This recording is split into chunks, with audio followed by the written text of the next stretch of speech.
Hello, Dom. Hello, Jenny. Hello, future self. Hello, anyone else having a listen in. And welcome to day 8 of this accountability program. Woohoo!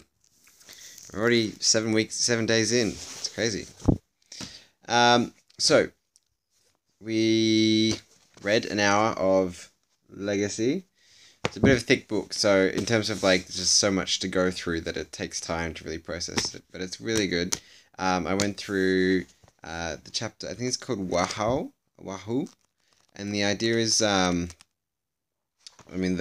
concept is the idea of like no dickheads, but the idea being that it's a focus on accountability. So if you create accountability, like personal ownership and accountability for something, the ability for those people to concentrate and create buy-in to the process makes them much more ingrained in the team and the culture, and that makes them behave better, increase and raise their standards. And if they choose not to, then obviously those you cut away the dead wood, but you at least give them that opportunity to say, hey, look, this is the standard. If you want to choose to meet that standard, that can be the standard you can get yourself to, but that's at your level, your discretion. So I think that was really really cool to get out of that reading today. The other thing we went through was a couple of audios. We went through about 3 audios today. Actually, plus one of my own personal ones. One of the audios we went through today was the audio of Authenticity, Patience and Self-Image by Patty and Michelle. And they were talking about how some of the key points I got out of was this idea that it doesn't matter so much that you're starting out in this new program that's going to challenge you. That's not something less to be worried about, more so about how you choose to behave when those problems come up. So there are a few things I got out of. One of them was this idea that you're going to need to learn to push beyond the tough times. Both Michelle and Patty talked about how when they started the business, they had a rocky start. They were really, really, really scared when the first time they had to, have a conversation with someone to talk about the program and the project and share a plan with someone and see if it would actually go ahead. Sorry. And they also mentioned how when you do try and have those conversations or get those plans across to people, it only really starts to, take effect if you have a strong, deep connection. And going back to what I heard last Wednesday at the meeting, Dom talked about this concept that when you think you've gone deep enough in terms of a conversation to start bringing up some of this stuff, go deeper. Because the deeper you can get, the better and more likely you are to actually get a positive outcome from the person. Even if they're not quite ready for it and they have the potential to change, that depth that you build initially will help. Otherwise, if you don't build that depth, you're gonna lose people. Either that you're gonna lose them initially in the straight off the bat, or you're gonna lose them in the first few months when they're still finding it a bit tough themselves, and they themselves don't feel like as if they can keep going. I like this idea that Michelle raised about Matthew McConaughey and how this idea that he's always chasing himself 10 years into the future from where he is now, and that he's pursuing this idea constantly. So it's not like this once-off thing. He's like continuously reviewing who he wants to be in 10 years and how he might change that. Michelle spoke about grace, this idea that you need to be able to care and love yourself and be willing to realize that you're going to go through some hard times. And what's more important is not so much that it's okay to fail, but what's more important is what you choose to do afterwards. Do you choose to get back up and keep running, even when it seems like as if you have failed? And Michael's big thing was this idea that spend less time worrying and comparing yourself to other people.